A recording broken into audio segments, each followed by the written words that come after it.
status. He also tracked down what's believed to be the remains of PT-109, commanded by John F. Kennedy in World War II. But the one that made him famous was the Titanic.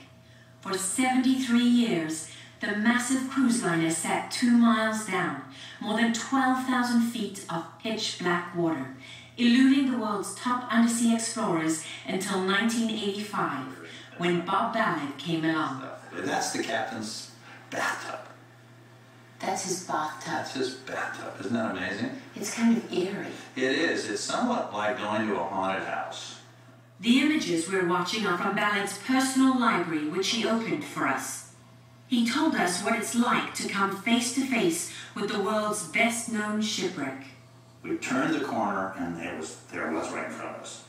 Right there. Right there. The bow was 60 feet into the bottom. 60 feet. Up at the very edge, because it hit with such power, and it bulldozed so much. We rose along the side of the ship, and our lights were hitting the portholes. And they looked like eyes, 100 eyes, like the people who died. It just looked like people looking at us. The fascinating thing about how you found the Titanic is really that this wasn't your mission. That's correct. Well, it was my mission, but I had to get it paid for. By someone else. The Navy, yes. Right. Yeah. The Navy had tasked Bob Ballard with a secret mission to map 2 nuclear submarines lost in the Atlantic during the Cold War, the USS Scorpion and Thresher. They didn't want the Russians to know what they were doing. Because if you told the Russians, hey, just follow me, they'd put a satellite over the top of me. And they'd see me go out, and they would see me stop. And the moment they saw me stop, and it would be game over. I just told them where the submarines are. The cover for his Navy mission was that he was actually searching for the wreck no one else could find, the Titanic. 3 other expeditions had tried and failed, even though they had months to search. Bob Ballard had just 12 days. How did you get around that? I cheated. I basically didn't do the search pattern the way they had done. See, the traditional approach to searching for something in darkness, because you can't see, is use a sonar. And you lower this sonar down, and you tow it back and forth, and you roll on. And that's what all 3 of them have done. And I went, well, clearly that's not working. So Ballard used what he had just learned investigating the Navy subs, that when a vessel sinks, the wreckage is carried by the current, leaving a trail of debris like a comet.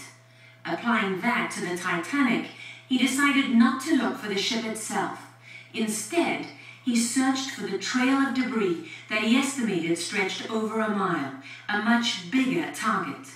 Ballard also expanded the original search area, and instead of using the sonar to slowly comb every inch of the sea floor, as the others had done, he used cameras on a remote-controlled vehicle to hunt visually, spacing his searchlines almost a mile apart. So I was able to go through the box real quick, and sure enough, I picked up the trail.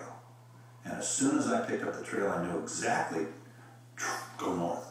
And I walked right into the Titanic. How could all these experts not have worked that out before you? They were in the box. They were in the, this is the way you do it. And you dared go outside the box? I was outside the box. I'm always outside the box. The moment of discovery was captured on camera.